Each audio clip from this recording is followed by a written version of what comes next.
নমস্কাৰ শংকৰদেৱ শিশু নিকেতনৰ ছাত্ৰ ছাত্ৰীসকলৰ কাৰণে দ্বিতীয়মান শ্ৰেণীৰ ইংৰাজী বিষয়ৰ শব্দ অৰ্থৰ ভিডিঅ' তৈয়াৰ কৰা হৈছে। আশা কৰিছোঁ ইয়াৰ পৰা তোমালোক নিশ্চয় উপকৃত হ'বা। দ্বিতীয়মান শ্ৰেণীৰ বাবে বিষয় ইংৰাজী।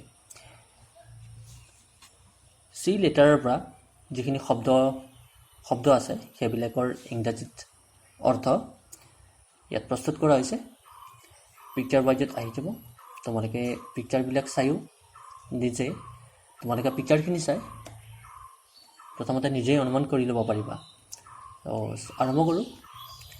প্ৰথমতে এটা চিত্ৰ আহিব। ইয়াত এইটো চিত্ৰটো তোমালোকে নিশ্চয় দেখা পাইছে। নিজৰ ওচৰে পাঁজৰে সকলোৱে আমি দেখা পাওঁ। ইয়াক কাউ বুলি কোৱা হয়। COW। চিৰ পৰা যিটো ফাৰ্ষ্ট ৱৰ্ড আছে কাউ মানে আছে গৰু। ইয়াৰ পিছত এই বস্তুটো সকলোৱে খাইছে চাগে, দেখা পাইছে চাগে। ইয়াক কেৰট বুলি কোৱা হয়।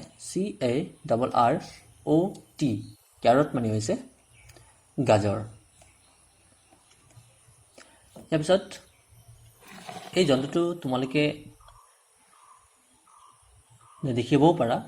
এই জন্তুটো পোৱা যায় ভাৰতবৰ্ষৰ এখন মাত্ৰ ৰাজ্যত, ৰাজস্থানত পোৱা যায়। ইয়াক মৰুভূমিৰ জাহাজ বুলিও কোৱা হয়। ৰাজস্থানত ভাৰতৰ একমাত্ৰ ডিজাৰ্ট আছে, একমাত্ৰ মৰুভূমি আছে, থৰ মৰুভূমি। সেই মৰুভূমিত ইহঁতক পোৱা যায়। ইয়াক কেমেল বুলি কোৱা হয়। CAMEL। কেমেল মানে আছে উট। অ'কে, এইটো বস্তুটো তোমালোকে খাইছা চাগে নিশ্চয়। ইয়াক কেক বুলি কোৱা হয়। CAKE। কেক মানে আছে চেলা পিঠা। নেক্সট, অ'কে, এইটো আমি চুলি আঁচুৰিবৰ কাৰণে ব্যৱহাৰ কৰোঁ। চুলি আঁচুৰিবৰ কাৰণে এই বস্তুটো ব্যৱহাৰ কৰা হয়। ইয়াক সকলোৱে জানাই চাগে তোমালোকে। ইয়াক ইংৰাজীত কোৱা হয় কম বুলি। COMB। কম মানে আছে ফণি। এই বটলৰ এই ওপৰৰ অংশটো চোৱাচোন। গোটেইখিনি অংশত দিয়া হোৱা নাই, গোটেইখিনি অংশৰ কথা কোৱা নাই মই। এই জাষ্ট এই ওপৰৰ অংশটোৰ কথা কৈছোঁ। বটল এটা বন্ধ কৰিবৰ কাৰণে যি বস্তুটোৰ প্ৰয়োজন হয় সেই বস্তুটোৰ কথা কোৱা হৈছে ইয়াত। এই বস্তুটোক কোৱা হয় কৰ্ক বুলি। CORK। কৰ্ক মানে হৈছে বটলৰ ঠিলা বা খোপা। ঠিক আছে। ইয়াৰ পিছত এই বস্তুটো আমি সচৰাচৰ বহিবৰ কাৰণে ব্যৱহাৰ কৰোঁ। ইয়াক চেয়াৰ বুলি কোৱা হয়। ঠিক আছে। CHAIR।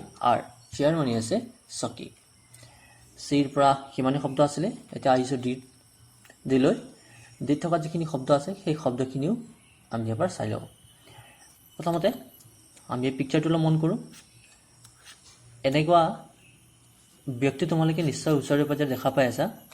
আমি যেতিয়া বেমাৰ হওঁ তেতিয়া এওঁলোকে আমাক শুশ্ৰূষা কৰে। এওঁলোকক কোৱা হয় ডক্তৰ বুলি। DOCTOR। ডক্তৰ মানে হৈছে চিকিৎসক। অ'কে, এই জন্তুটো তোমালোকে ক'ৰবাত দেখিছানে? এনেকুৱা জন্তু যদি দেখিছা তেনেহ'লে নিশ্চয় চিনি পাইছা। ইয়াক ডংকি বুলি কোৱা হয়। DONKEY। ডংকি মানে হৈছে গাধ।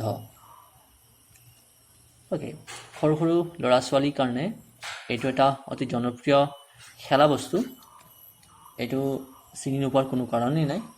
ইয়াক ডল বুলি কোৱা হয়। DOLL। ডল মানে হৈছে পুতলা। এখনক নিশ্চয় চিনি পাইছা তোমালোকে। ইয়াক ডোৰ বুলি কোৱা হয়। DOOR। ডোৰ মানে হৈছে দৰ্জা। অ'কে, এই চৰাইবিধ তোমালোকে নিশ্চয় চিনি পাইছা। ইয়াক ডভ বুলি কোৱা হয়। DOVE। ডভ মানে হৈছে কপৌ চৰাই। অ'কে, তাৰপিছত এই বাদ্যযন্ত্ৰটো তোমালোকে নিশ্চয় বুজাই পাইছা চাগে। ইয়াক ড্ৰাম বুলি কোৱা হয়। DRUM। ড্ৰাম মানে হৈছে ঢোল। অ'কে, এতিয়া আমি একেবাৰে অন্তিমত আহি গৈছোঁ। লাষ্ট যিটো ৱৰ্ড আছে সেইটো ৱৰ্ড আছে। অ'কে, একেবাৰে আমি লাষ্টত আহি পাইছোঁ এতিয়া। এই যিটো বস্তু দেখা পাই আছা এইটো আমি সকলোৱে পিন্ধোৱেই বাৰু। ইয়াক ড্ৰেছ বুলি কোৱা হয়।